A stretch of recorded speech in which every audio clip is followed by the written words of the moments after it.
It was daytime and people were peacefully enjoying their lives as usual. Some were going shopping and others were going to the park with their children. This peace did not last long since Iji's spaceship began to fire laser beams at the cities. The technology was so advanced that large explosions were created in the area, which began to destroy everything in their path. The cities were in flames and everything was chaos. With faces full of fear, people began to flee from their homes in desperation. No one knew what was happening. The fire began to devastate everything, from buildings to the ground. Some were lucky enough to escape in time and others not. In the midst of the chaos, a boy was trapped and could not flee. The man wearing a night helmet was in shock and his jaw dropped in fear since he did not know what was happening. With his face full of sweat and eyes of terror, the other man realized that humanity was being attacked. With clothes full of blood, a man in brown stepped forward and with an expression full of determination suggested evacuating all civilians. Upon hearing this, the attention of the other man focused on him and he could not help but feel somewhat confused. Iji's spaceship attacked again, and several powerful lasers struck the already destroyed buildings of the city. With the city in flames and on the verge of collapse, a screen appeared in the middle of the city. With a smile, Iji addressed all the inhabitants of the planet and introduced himself as Lord Iji. His eyes began to shine with evil and an arrogant smile spread across his face. He revealed that from now on they were all going to be his slaves. The attention of all the city's inhabitants was fixed on the screen, and their eyes widened in surprise and fear, leaving them in shock. Among them was also the Marshal Saint Marshal Cumberland. He raised his head and began to look attentively at the spaceships. His eyes began to shine with fear and despair since he remembered hearing the guide say that Iji was part of a group of stellar pirates. They were terrorists of the cosmos. Upon hearing this, the other Marshal Saints were paralyzed with fear, and their jaws dropped in shock. They could not believe that this was true. At the same time, with eyes full of exhaustion, Lu Sheng put his hands together and began to gaze toward the ground in silence. Lu Sheng concentrated and a powerful star began to form in his hands. Several seconds later, a small green dragon was born inside the star. Noticing this, Lu Sheng's eyes began to shine with joy and a smile spread across his face. He couldn't believe that a crystal dragon had appeared. He had created life, realizing that this was like a game of the creators. Yang Yizhu, who was standing behind with his eyes closed, began to stroke his beard and couldn't help but smile. His attention was fixed on Lu Sheng and with a smile he mentioned that this could also be considered as part of the training. At the same time, in the sky, Wang He and Duan Yifeng were fighting with their bodies surrounded by powerful martial energies. Lu Sheng extended his hand and with a curious gaze said that he could feel that the comprehension of the domain by Wang He and Duan Yifeng had reached an unprecedented height. Yang Yizhu began to stroke his beard and did not say a single word. Although there was much that Lu Sheng could not understand for now, after all, the gap between them was too great. Yang Yizhu opened his eyes and began to gaze at Lu Sheng. With a serene expression he explained that although Lu Sheng could not understand it, everything had been subtly imprinted in his body through the game of creation, and when the time came, naturally he would know how to use it. Lu Sheng's eyes widened in confusion. He began to touch his head and felt confused since according to him Yang Yizhuo was quite enigmatic. Just then, Lu Sheng began to feel a strange fluctuation of energy and with a curious gaze he turned around. A smile spread across Yang Yizhuo's face when he realized that old Wang had used the technique. Wang He closed his eyes and concentrated, causing a powerful golden martial energy to emerge from his body. Then, he extended his hands and a giant star made of fire appeared behind him. He asked Wang Yifeng to prepare himself to receive this attack. Upon seeing this, Lu Sheng's eyes widened in surprise and fear, causing his jaw to drop. This was a star formed by the power of the 3 feet of gold. For our boy it was difficult to imagine what direction its evolution would take. He didn't know if the star would become a supernova, a neutron star or a black hole.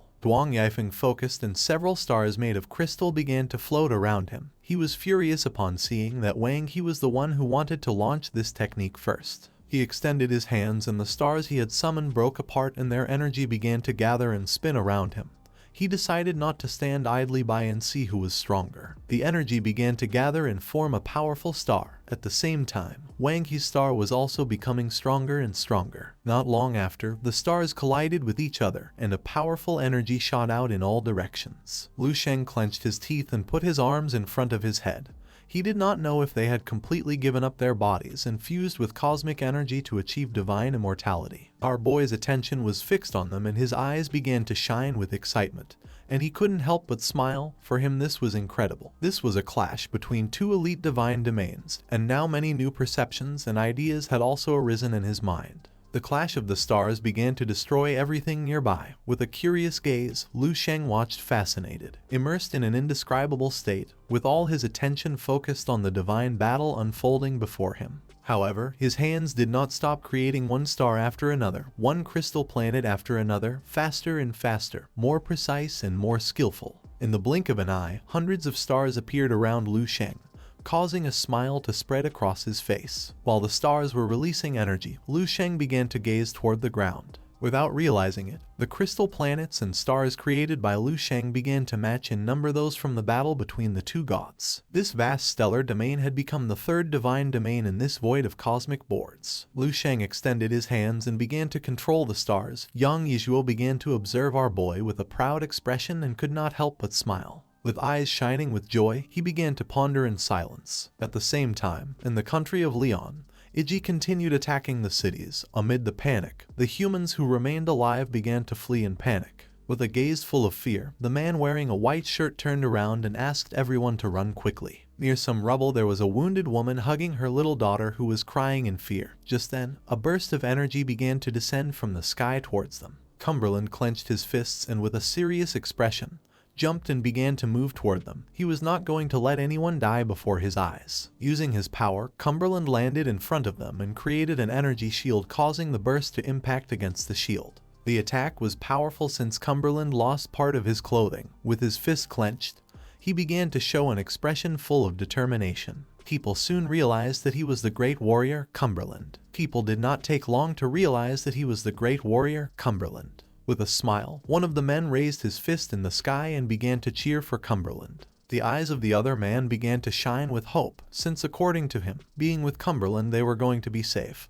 They believed that without hesitation he was going to face the aliens and save the blue planet. With a serious gaze, Cumberland made it clear that the power of this technology was impressive. He wouldn't even dare receive it head-on. Although it wasn't fast, it was easy to dodge it. He knew those terrorists wouldn't dare appear. Cumberland realized that if Iji only limited himself to using the spaceship to attack, that showed he was not very strong. With an expression full of determination, he turned his head and asked everyone to be careful with the lasers, and mentioned that if they worked together to destroy the spaceship, they could kill Iji. The warriors who were behind him began to watch him and nodded their heads. With eyes shining with rage, Cumberland began staring at the spaceship and summoned his sword. A powerful martial energy began to manifest in the form of a sword in his hand. Without wasting another second, Cumberland gathered momentum and began to advance toward the spaceship.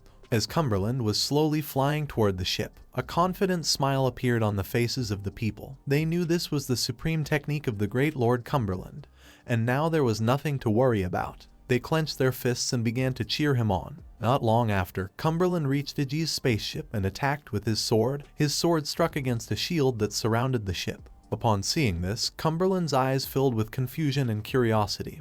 He clenched his teeth as he didn't know what was happening. Cumberland stopped attacking and panicked upon realizing that he couldn't break through the protective shield since his martial strength could not stand up to this technology. The face of the holy marshal was covered in sweat and his eyes began to shine with desperation. He grabbed the sword tightly and could not help but wonder what to do now. A screen appeared next to him. With a smile, Iji mocked Cumberland for not having the strength to break a simple protective shield. Upon hearing this, Cumberland turned toward the screen and was shocked. With a serious gaze he began to look at Iji and mentioned that he couldn't believe that advanced civilizations only knew how to abuse technology to intimidate others, while hiding like turtles inside their ship's shields. Upon hearing this, Iji's eyes filled with confusion.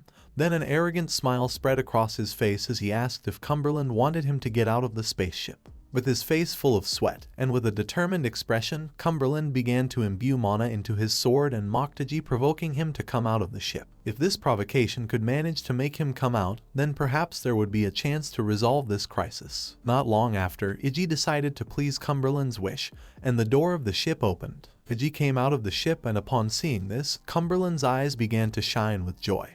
He couldn't believe that his plan had worked. In the blink of an eye, Iji appeared behind Cumberland and grabbed him by the head, and while his body was releasing an intense energy, with a smile he asked Cumberland to try to guess what was the height of his divine manifestation. With a confused gaze, Cumberland turned his head, realizing that this guy was very fast. Ichi's martial manifestation began to grow larger and he started to show an arrogant smile. His martial manifestation grew up to 8,000 meters, and his energy transformed into a powerful demonic spirit. Cumberland panicked when he realized that his real strength was much greater than that of the spaceship.